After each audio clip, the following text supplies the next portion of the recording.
Hi guys, hope you're well. I'm not even going to start by telling you the date because I never know it, do I? I'm always getting it mixed up. But anyway, welcome to England. I'm driving home. I've had a bit of a I'm just tired. I'm just so tired of being tired. You know when you're tired of being tired? I'm tired, mate. It is, what time is it? It's 8:30 in the morning. I just did a school run. And trust me, it's just not, I suppose there's life everywhere we go, but you know?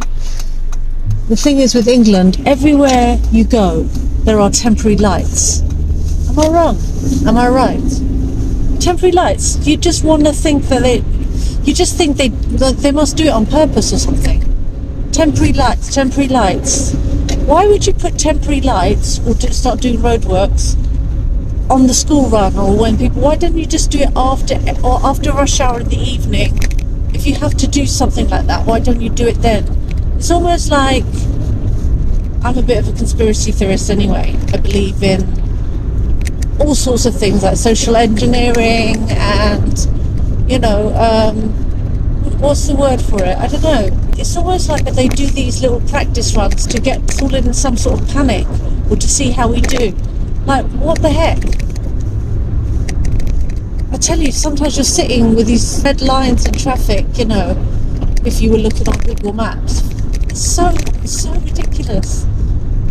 And the road rage, I'm terrible with road rage. I'm not the only one. Okay, this is the type of driver I am. I am a bit of an annoying driver. So I tend to, especially if I'm in a rush, mainly if I'm in a rush, I tend to tailgate quite a bit. I want the driver in front of me to let me go like I let them go. What I mean by that is sometimes when I feel that somebody's in a hurry and I can feel them behind me and I look in my mirror and I see them right behind me, I say to myself, do you know what? They're in a hurry and I'm actually not. So I move over, I start indicating, I pull to the left, I let them go round me, and then I just carry on about my business, right? And they probably look in their mirror and think, oh, I thought she was pulling over, but she's actually just let me go. Or maybe they don't think anything. But guess what? Nobody, I think maybe one person in my whole life has done that for me. Nobody does that for me. And it's so annoying. So sometimes I'm in a rush and I'm up somebody's tail and I would think they would do the same. No way. In fact, last week I was doing just that because I was in a hurry. And this guy, you know what he did? He was just being pig-headed. He basically purposely, just to let me know. Oh, sorry. Just to let me know, he basically stopped. He stopped in the road and just kept on just stopping like that. And I could actually hear him yelling through his car with the windows shut, probably going bleep bleep whatever to me because I was up his tail, and then he decided to finally get to his turning on the left and turn left just to let me stew in it. And I couldn't even overtake him because there was oncoming traffic on the other side. It was not a dual carriageway. So I don't understand why people have to just be like that. Go about your business and go, So we've got roadworks everywhere. We've got temporary lights appearing everywhere. And just to get on your nerves and to make you more miserable than you already are from being in this country where, you're earning a minimum wage styley and you can't afford to even live, really. You just can only struggle and exist. I got a parking ticket the other day. Why did I get a parking ticket? Because I stopped on a double yellow line to pick up my daughter from her charity shop volunteering, right? When I told her to hurry up and come out, I stopped there. I've stopped there before. It's never done that. Now it sends me a picture of my car parked there on the double yellow line for all of 2 or 3 minutes.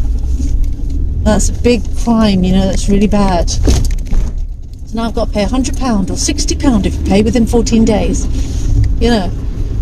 Like I haven't got bills crawling out my ears. You know what I mean? It's like, it would all be worth it if this was a great place to live. But I'm going to tell you guys, anybody who thinks that the grass is greener on the other side and England is greener, well, it might be green, but it's green and wet. And it's green and wet and cold.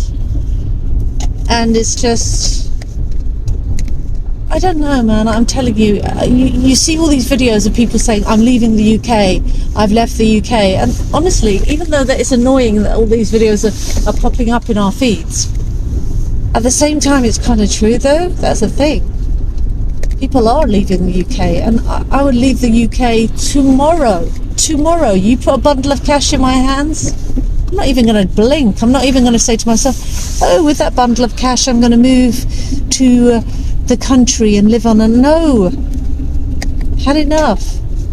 Because in this country, the only ones who are enjoying life, if they are, and I think they probably are, because money always enjoys life, right? Other people with money who basically, you know, can afford to get the heck out of here from time to time and travel and things like that. That's why they're okay, because they can travel and then they can go in the nice places, and it's just going from A to B in fancy cars, and their life is different. You know, like I've been seeing lately on YouTube, is it Open Door, AD, you know, by Agricultural Digest or something like that, where they do these things with different people to let you come in their house and look at their house. The other day I was watching Rita Ora, and then there was somebody else, I don't know. And I do like Rita Ora, by the way. She seems, I mean, when I say I like, I have to use that loosely because I don't know her, but she seems like a nice lady. But my point is, and she's obviously, if she has, I don't actually know anything about her, I'm too old for that now. But I think she's lived it, you know, lived a normal life where she's once been not in such a privileged position. I don't know, maybe I'm wrong. But the point is, we're going around looking at people's houses, being a fly on the wall, seeing their place, and it's lovely. I'm not a bad-minded, jealous person, per se. But do you know what I mean? Do I really need to have it rubbed in that, you know, open doors, come into my house and have a nice look around. This is how I live. This is my garden. It's just so vast. You know, look, it goes on forever. This is only the middle part. You want to see the end part. And, you know, here's my room where I really like to chill. Here's my walk-in closet where I have millions of pairs of shoes and dapper clothes, you know, like, so I can just go in and really think when I need to think about, you know, what I'm going to wear. I can just really take that time and have that space. And, you know, it's like, hold on, but most of the people up in here, is their house is the size of like one of your toilets, mate. You know, sorry, it's like, oh,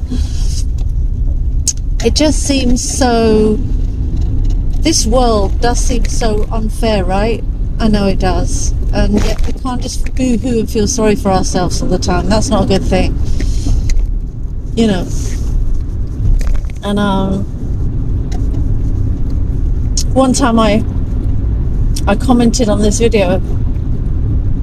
There's this lady that posts on YouTube, and she always posts herself with playing music, going down slides, going out of like what seems like a really beautiful hotel room or beautiful space, and going straight out onto some sort of veranda which leads to a slide she goes down, and then she ends up in the sea, you know. And it's just beautiful, don't get me wrong, but I think I just commented something like, you know, this is so beautiful, but it reminds most of us of the things we'll never see, or stuff like that, something like that. And I got a few negative comments, you know, like back on my comment, just to say, or change your mindset, well, you know, you need to, you know, or something like that, you know. And I just remember thinking, okay, fair point, but, you know, okay, I'll change my mindset, and I'm not getting to go down the slide into the sea from my room. Change my mindset right now. It sounds like the name it and claim it preachers, you know. I used to be part of those kind of churches where I'm just going to claim it. I'm just going to name it and claim it. I claim this house in Jesus' name. It's just so wrong. And it's like, I got into a bit of that for a while, and it's like, no, you can claim it all day long, but the only one who's actually going to get what they claim is the money preachers, the ones who are fleecing God's sheep, who are taking people's money. And they're going to go in a private jet to their dapper place, and they're going to get in their dapper room, and then they are going to walk down the slide. They're going to slide down the slide into the sea, and then they're going to ask you for money to prop it all up. You know what I mean? So yeah, sorry, that's my rant on the way home, because I am tired. I'm really tired. I'll be honest with you, I've been getting a lot of insomnia lately, and I slept. I was tired during the day yesterday, so I tried to hold it off, and I slept about, I don't know, I eventually went to sleep about 10. Unfortunately, when I do that, I never do that normally, I went to sleep about 10, but that meant I woke up about 1 a.m. Then I was up till, gosh, what time was I up till? I was up till 6 a.m. and then I had to wake up at 7 a.m. So I've had, actually no, I was up till about 5:45. I had about an hour and 15 minutes sleep, and the alarm was going off, playing Madonna's La Isla Bonita, but the instrumental version I wake myself up with, because why? I don't know, I just do. I like that song. Yeah, got up, and I am totally, honestly, I was disorientated. I was almost falling over. I'm wearing my nightie still. I just put a coat over it because, mashed, tired, Anyway, guys, pop in the comments anything you have to say about my road rage, or yours, or anybody else's road rage, or what you think of the state of this country. Anyway, let's get talking, and I'll see you soon. God bless. Bye-bye.